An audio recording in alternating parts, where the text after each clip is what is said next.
چاہت کا عنوان پیر عثمان حنفی، رہبر ہے ذیشان پیر عثمان حنفی۔ چاہت کا عنوان پیر عثمان حنفی۔ مختصر خبر بکی کی مش ٹائم ہم دے زمون مخ کے سواد سفر ہم دے متوجہ کے لئے چند معروضات استاسو پر خدمت کے پیش کو دیر فائدہ بکی کی ماتم اور تاسو الحمدللہ الحمدللہ نحمده ونستعینه ونستغفره ونؤمن به ونتوکل علیہ ونعوذ باللہ من شرور انفسنا ومن سیئات اعمالنا من يهده الله فلا مضل له ومن يضلل فلا هادي له ونشهد أن لا إله إلا الله وحده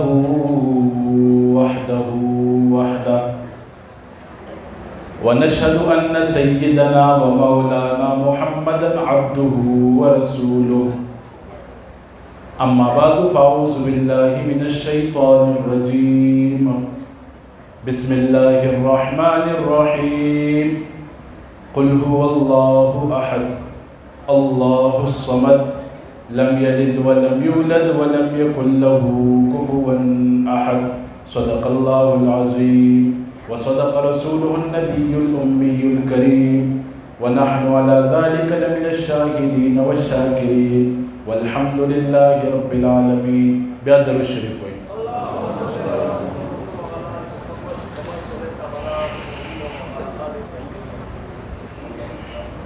نگاہ ولی میں وہ تاثیر دیکھی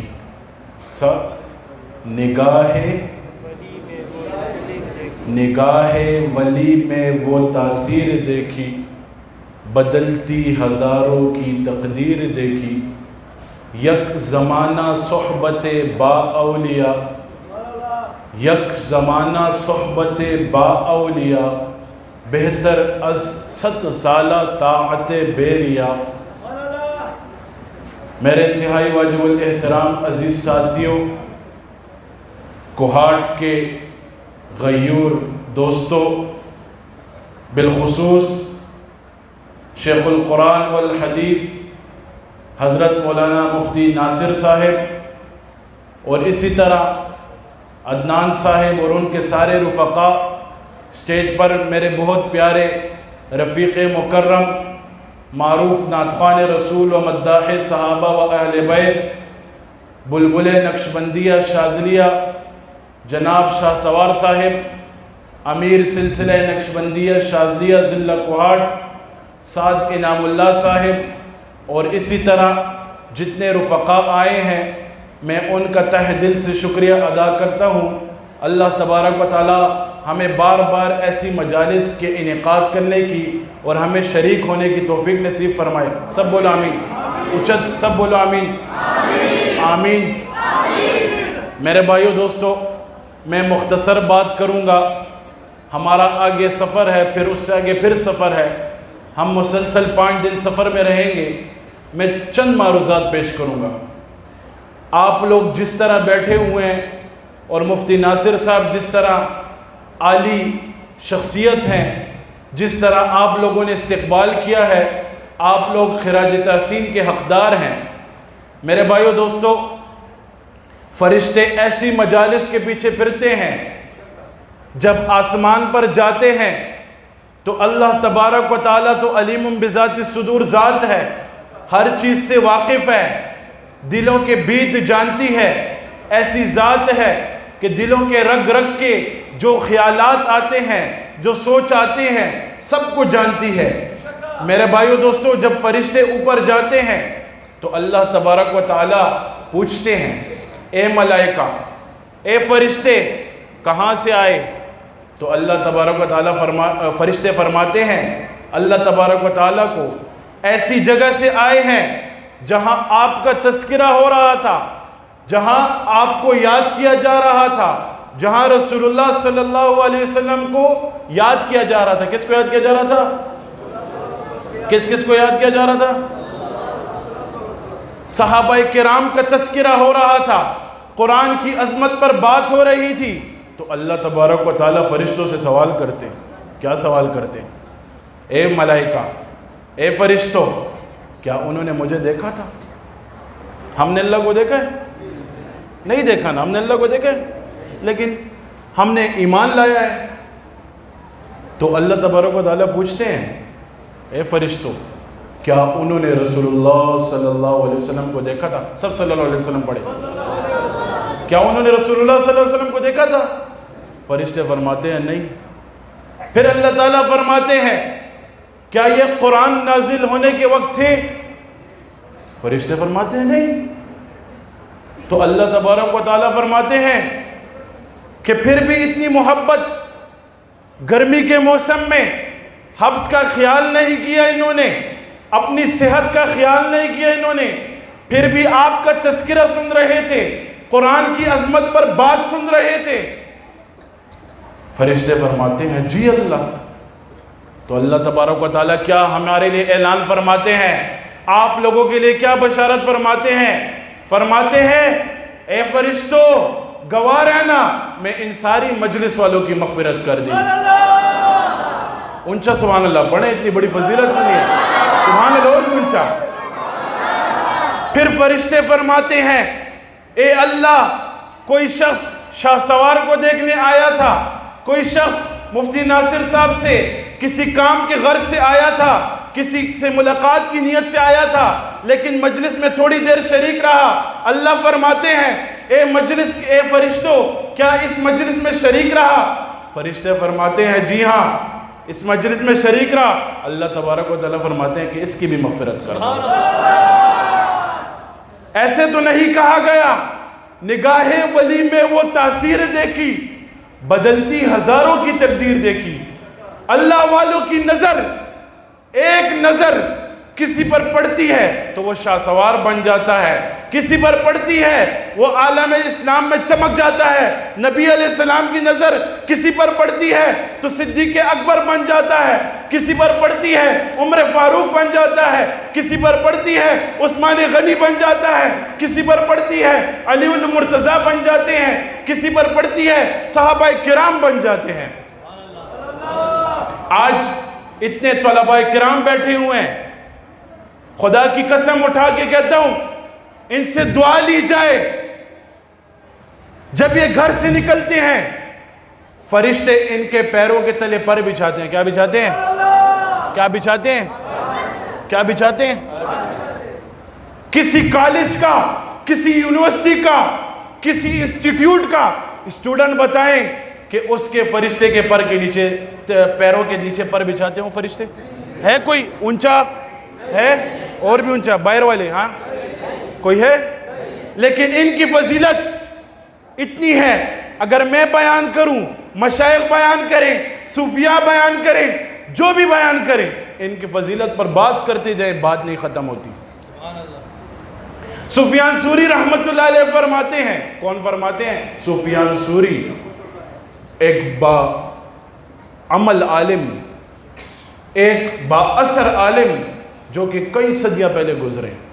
وہ فرماتے ہیں، جب ایک عام آدمی سے، ایک عام شخص سے اللہ راضی ہوتا ہے تو اس کو جنت میں گھر دیتا ہے. کیا دیتا ہے؟ کیا دیتا ہے؟ اور جب طالب علم سے خوش ہوتے ہیں تو اس کو جنت میں محل دیتے ہیں، گھر نہیں دیتے. ان کو محل دیا جاتا ہے. ان کی اتنی فضیلت ہے. میں نے آپ لوگوں کے سامنے ایک شعر پیش کیا، یک زمانہ صحبت با اولیاء، بہتر از 100 سالہ طاعت بیریا. ایک دفعہ مفتی شفیع عثمانی رحمت اللہ علیہ، جو کہ میرے بہت عزیز، میرے محسن شیخ الاسلام مفتی محمد تقی عثمانی صاحب دامت برکاتہم، اللہ ان کی عمر میں، علم میں، عمل میں برکت نازل فرمائے. سب بولو آمین. اللہ ان کو صحت والی زندگی نصیب فرمائے. مفتی تقی عثمانی صاحب کے والد تھے مفتی شفیع عثمانی رحمت اللہ علیہ. ان کے پاس انہوں نے جب یہ شعر سنا، ان کو کسی شاعر نے یہ شعر سنایا، یک زمانہ صحبت با اولیاء، اس کا مطلب ہے اللہ والوں کی صحبت میں جو ایک لمحہ بیٹھتا ہے اس کو 100 رکعت عبادت سے زیادہ ثواب ملتا ہے. وہ افہام و تفہیم میں مبتلا ہو گئی، وہ شک و شبہات میں مبتلا ہو گئی کہ شعراء جو کچھ لکھنا چاہیں لکھتے ہیں، کبھی کیا لکھ لیتے ہیں، کبھی کیا لکھ لیتے ہیں، کبھی حد بڑھا دیتے ہیں، کبھی کم کر دیتے ہیں. تو مفتی شفیع عثمانی رحمۃ اللہ علیہ کو تعجب ہوا. وہ گئے اپنے استاد محترم، اپنے پیر و مرشد حکیم الامت حضرت مولانا اشرف علی تھانوی رحمۃ اللہ علیہ، اللہ تعالیٰ ان کی قبر پر کروڑوں رحمت نازل فرمائے، ان کے پاس گئے، ان کی خدمت میں حاضر ہوئے کہ حضرت میں نے یہ شعر سنا ہے کہ اللہ والوں کی صحبت میں، یعنی ایسی مجلس میں سارے اللہ والے بیٹھے ہیں، ایک لمحہ بیٹھنا 100 رکعت عبادت سے کیسے زیادہ ثواب ہو سکتا ہے؟ تو حضرت نے فرمایا کہ آپ ٹھیک فرما رہے ہیں. تو ابھی مفتی شفیع عثمانی رحمۃ اللہ علیہ خوش ہو گئے. کیا ہو گئے؟ خوش ہو گئے کہ حضرت نے میرے شعر کی تصدیق کر دی، میری بات کی تصدیق کر دی. حضرت نے فرمایا حکیم الامت مولانا اشرف علی تھانوی نے کہ شاعر ابھی بھی غلط ہوا ہے، شاعر کو چاہیے تھا کہ یہ لکھتا یک زمانہ صحبت با اولیاء بہتر از زر سالہ تات بیریا. اللہ والوں کی صحبت میں ایک لمحہ بیٹھنا 1000 سال عبادت سے زیادہ ثواب ہے. تو یہ ایسی مجلس ہے میرے بھائیو دوستو، قرآن کو سیکھو اور آگے سکھاؤ. آج ان مدارس کا کیا کام ہے؟ قرآن سیکھنا اور سکھانا. کیا کام ہے؟ نہ مسجد میں نہ مدرسے میں تجارت ہوتی ہے، نہ کاروبار ہوتا ہے، صرف کیا ہوتا ہے؟ اللہ کی رضا. اور آج کل علماء کی تنخواہیں کتنی ہیں؟ آپ پوچھ لو علماء کی تنخواہیں کتنی ہیں؟ زیادہ سے زیادہ 3000 روپے، زیادہ سے زیادہ 4000 روپے. امام خطیب کی تنخواہ دیکھو، خدا کی قسم رونا آ جاتا ہے جب ان کی خدمات کو دیکھتا ہوں. جگہ بجگہ جب جانا ہوتا ہے علماء کی خدمات دیکھتا ہوں. آج ہماری زندگی کیوں خسارے میں ہے کہ ہم علماء کی صحبت سے دور ہیں. ہم کس سے دور ہیں؟ علماء کی صحبت سے دور ہیں. حالانکہ قرآن میں آیا ہے انما یخشی اللہ من عبادہ العلماء. اللہ تعالیٰ فرماتے ہیں جو مجھ سے ڈرتے ہیں زیادہ وہ علماء ہیں. آج علماء کا دامن ہم نے کیوں چھوڑا ہے؟ کہ ہم ان کو حقیر سمجھتے ہیں، ہم ان کو حقیر سمجھتے ہیں، اسی لیے ہماری زندگی خسارے میں چل رہی ہے. میرے بھائیو دوستو، آخری واقعہ سنا کے بعد ختم کرتا ہوں. امام ابو یوسف رحمۃ اللہ علیہ کے والد کا انتقال ہو گیا. ماں نے دھوبی کے پاس بھیجا کہ جاؤ دھوبی کے پاس کپڑے سیکھو، کپڑے دھونا سیکھو، استری کرنا سیکھو. امام ابو یوسف رحمۃ اللہ علیہ رستے میں جا رہے ہیں تو امام اعظم ابو حنیفہ رحمۃ اللہ علیہ مل گئے. تو امام اعظم ابو حنیفہ رحمۃ اللہ علیہ سے شخصیت جو ان سے ملتا تھا وہ ان کا ہو جاتا تھا. تو ان کے مدرسے میں کدھر وہ داخل ہو گئے. جب دیکھ لیا تو دل میں عہد کر لی کہ آج سے بعد میں امام اعظم ابو حنیفہ کا شاگرد بنتا ہوں. کیا بنتا ہوں؟ امام اعظم ابو حنیفہ کا شاگرد بنتا ہوں. تو جب گئے گھر، والدہ نے پوچھا دھوبی کے پاس گئے تھے؟ تو کہا نہیں، میں دھوبی کے پاس نہیں گیا، میں ایسے شخص کے پاس گیا جو دلوں کو دھوتا ہے. میں ایسے کے پاس گیا جو کپڑوں کو نہیں دھوتا، جو دلوں کو دھوتا ہے، جو دماغ کو دھوتا ہے. تو امام اعظم امام ابو یوسف رحمۃ اللہ علیہ کی والدہ پریشان ہو گئی. امام اعظم دوسرا دن ہوا، امام ابو یوسف پھر امام اعظم ابو حنیفہ رحمۃ اللہ علیہ کی خدمت میں حاضر ہوئے. جیسے ہی حاضر ہوئے تو والدہ نے رات کو سوال کیے تھے کہ دھوبی بنو، کہاں سے کماؤ گے، کہاں سے کھاؤ گے، کہاں سے پیو گے؟ تو امام اعظم ابو حنیفہ نے فرمایا اے میرے شاگرد، اے امام ابو یوسف، میں تمہیں وہ علم سکھاؤں گا، وہ علم دوں گا کہ بادشاہ تمہارے پاؤں میں بیٹھیں گے. اور اس زمانے میں مشہور تھا، کیا مشہور تھا؟ چلغوزے اور پستے اور بادام اور دیسی گھی کا حلوہ. تو جب شام ہوئی امام ابو یوسف رحمۃ اللہ علیہ اپنے گھر گئے. والدہ نے کہا کہ کہاں سے آئے؟ کہا میں درسگاہ سے آیا، سبق پڑھ کے آیا. کہا وہاں کیا ملے گا تمہیں؟ آج کل ہمارا کنسپٹ یہ بنا ہے، آج کل ہماری سوچ یہ بنی ہے کہ جس کے پاس پیسہ ہے وہ کامیاب ہے، جس کے پاس مال دولت ہے وہ کامیاب ہے. حالانکہ ایسا نہیں ہے. اگر دولت کے لحاظ سے دیکھا جائے تو نمرود سے زیادہ دولت کسی کے پاس نہیں تھی، فرعون سے زیادہ دولت کسی کے پاس نہیں تھی. نمرود وہ واحد بادشاہ تھا جس کی پوری دنیا پہ حکومت تھی. جب اللہ نے ذلیل کرنا چاہا تو اللہ نے ایک لنگڑے مچھر کو کہا کہ جاؤ. تو مچھر نے کہا یا اللہ میں تو لنگڑا ہوں اور کمتر مخلوق ہوں. اللہ نے فرمایا جاؤ تم گھسو اس کے ناک کے ذریعے سے، تکلیف دینا میرا کام ہے. تو نمرود سے زیادہ دولت کسی کے پاس نہیں تھی. آج ہمارا کنسپٹ کیا بنا ہے کہ فلاں ایجوکیٹڈ بندہ یہ کر لے گا، فلاں وہ بندہ یہ کر لے گا. حالانکہ یہ چیز غلط ہے. علماء سے زیادہ کوئی ایجوکیٹڈ نہیں ہے، مشائخ سے زیادہ کوئی ایجوکیٹڈ نہیں ہے، ان طلباء کرام سے زیادہ کوئی ایجوکیٹڈ نہیں ہے. خدا کی قسم اٹھا کے کہتا ہوں ان کی وجہ سے تمام عالم کو رزق ملتا ہے. جب امام ابو یوسف رحمۃ اللہ علیہ امام اعظم ابو حنیفہ رحمۃ اللہ علیہ کی خدمت میں حاضر ہوئے تو امام اعظم ابو حنیفہ رحمۃ اللہ علیہ سے یہ بات کی تو امام ابو حنیفہ رحمۃ اللہ علیہ نے یہ سوال کا جواب دیا کہ میں تمہیں وہ علم سکھاؤں گا کہ بادشاہ تمہارے پاؤں میں بیٹھیں گے. جب واپس گئے تو والدہ کو پھر بھی تشفی نہیں ہوئی. والدہ خود چل کر امام اعظم ابو حنیفہ کی خدمت میں حاضر ہوئی. امام ابو حنیفہ رحمۃ اللہ علیہ نے فرمایا میں اس کو وہ علم سکھاؤں گا کہ بادشاہ اور یہ پستہ اور چلغوزے اور بادام کا حلوہ کھائے گا. تو والدہ نے سوچا مڑا یہ ایسے ہی لگے ہوئے ہیں. امام ابو یوسف رحمۃ اللہ علیہ فرماتے ہیں کہ ایک وقت آیا میں سوچ رہا تھا، میری والدہ نے بات بس کہا چلو ٹھیک ہے سبق کی طرف نکل جا، بیٹا نہیں مانتا کیا کروں گی، دین کی طرف نکل گیا تو کیا کروں گی. جب وقت آیا تو میں قاضی القضات بنا، چیف جسٹس بنا. وقت کا بادشاہ ہارون رشید میری خدمت میں آیا اور میرے پاس کچھ چیز رکھی. یہ واقعہ سننے کا ہے. کیا؟ کچھ چیز رکھی. میں نے اس کو کھایا، وہ بہت لذیذ تھی، بہت زیادہ خوبصورت تھی، بہت زیادہ ذائقہ دار تھی. پھر میں نے کھایا، پھر میں نے کھایا. تیسری مرتبہ امام ہارون رشید سے پوچھا یہ کیا ہے؟ تو ہارون رشید نے کہا یہ میرے لیے بھی کبھی کبھی بنتا ہے. کیا بنتا ہے؟ میرے لیے بھی کبھی کبھی بنتا ہے، آپ کے لیے روزانہ بنے گا، آپ کو اللہ نے ایسا علم دیا ہے. تو امام ابو یوسف رحمۃ اللہ علیہ نے تعجب میں دوبارہ سوال کیا یہ کیا ہے؟ کہتا ہے یہ پستہ اور بادام اور چلغوزے کا حلوہ ہے. تو امام ابو یوسف رحمۃ اللہ علیہ فرماتے ہیں کہ میری آنکھوں میں آنسو آ گئے کہ مجھے میرے شیخ اور میرے استاد نے کہاں سے کہاں تک پہنچا دیا.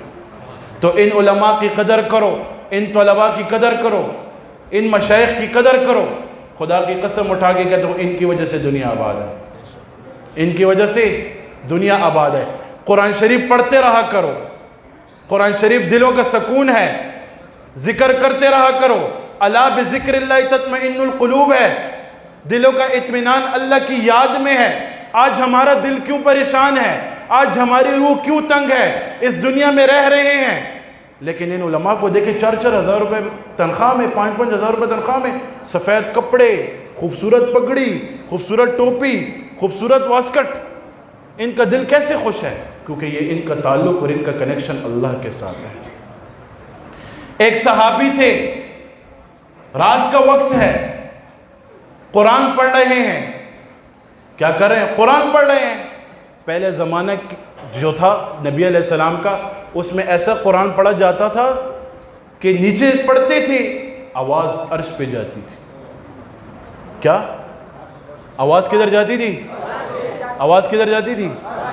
صحابہ، ایک صحابی تھے، قرآن پڑھ رہے ہیں، رات کا وقت ہے، گھوڑا بندھا ہوا ہے، سرانے کی طرف چارپائی پہ بچہ لیٹا ہوا ہے. ان پہ ایک عجیب کیفیت آتی ہے، قرآن اونچا پڑھنا شروع ہو جاتے ہیں، جب دیکھتے ہیں اس سائیڈ پہ گھوڑا بدکنے شروع ہو گیا، گھوڑا واضح لگانے شروع ہو گیا، سونے کا وقت ہے، پھر وہ ڈر گئے کہ اب میں اونچا قرآن پڑھوں گا بچہ اٹھ جائے گا، پھر قرآن پڑھتے رہے، پھر قرآن پڑھا، پھر اونچے ہو گئے، تیز ہو گئے، آواز تیز کر لی، جب پھر آواز تیز کی تو پھر یہی سین ہوا، یہی ماجرا ہوا۔ تو جب صبح کا وقت ہوا، دعا کرنے لگے، کیا دیکھتے ہیں؟ ایک نور کی لڑی لگی ہوئی ہے، کیا؟ نور کی لڑی نیچے سے اوپر جا رہی ہے۔ صبح جب نبی علیہ السلام کی بارگاہ رسالت میں خدمت میں حاضر ہوئے، رسول اللہ صلی اللہ علیہ وسلم کو یہ واقعہ سنایا تو رسول اللہ صلی اللہ علیہ وسلم نے فرمایا، صحابی کو کہا کہ وہ سارے فرشتے تمہارا قرآن سننے آئے تھے، یہ جو نور کی لڑی لگی ہوئی تھی سارے فرشتے تمہارا قرآن سننے آئے تھے، اگر تم پڑھتے رہتے تو مدینے کے لوگ دیکھ لیتے، ان سارے فرشتوں کو دیکھ لیتے۔ میرے بھائیو دوستو، قرآن والوں کی قدر کرو، علماء کی قدر کرو۔ اگر زندگی میں کامیابی چاہتے ہو، اگر زندگی میں چاہتے ہو کہ میں کامیاب ہو جاؤں، یہ دنیا ختم ہو جائے گی، یہ دنیا ختم ہو جائے گی۔ آج اس مجلس میں 60 سال آدمی سے پوچھ لیں، 70 سالہ آدمی سے پوچھ لیں کہ آپ کی زندگی کیسے گزری ہوگی؟ کل کا دن تھا، کیا؟ کل کا دن تھا۔ اگر جوانی کی توبہ کر لیں تو یہ بہتر ہے، سب کو یا اللہ میری توبہ، اونچا اونچا اونچا نہیں اونچا، سب کو یا اللہ میری توبہ، یا اللہ میری توبہ، اونچا، کہ آئندہ گناہ نہیں کریں گے، آئندہ کسی کا دل نہیں دکھائیں گے، اور جس نے ہمارا دل دکھایا ہم اسے معاف کرتے ہیں، معاف کرتے ہیں نا۔ اللہ تبارک و تعالیٰ ان باتوں پر عمل کرنے کی توفیق نصیب فرمائے۔ ایک شعر سناتا ہوں، بات ختم کرتا ہوں، سب میرے ساتھ اللہ اللہ اونچا پڑھیں گے۔ کیا؟ شاہ سوار نے محمد صلی اللہ علیہ وسلم کا نام پیش کیا آپ لوگوں کے سامنے، علامہ صاحب نے صحابہ کا نام پیش کیا، میں اللہ کا نام پیش کرتا ہوں۔ ضرب کسی کے نام کی، ضرب کسی کے نام کی، دل پہ یوں ہی لگائے جا، گو نہ ملے جواب کوئی، در یوں ہی کھٹکھٹائے جا، اللہ اللہ اللہ، کھولے یا نہ وہ کھولے در، کھولے یا نہ وہ کھولے در، تیری ہو کیوں اس پہ نظر، کھولے یا نہ وہ کھولے در، تیری ہو کیوں اس پہ نظر، تو بس اپنا کام کر، یعنی صدا لگائے جا، اللہ اللہ اللہ اللہ۔ جن جن بچوں کا ختم ہوا ہے ان سب کو مبارکباد پیش کرتا ہوں اور ان کے والدین کو مبارکباد پیش کرتا ہوں۔ جزاک اللہ۔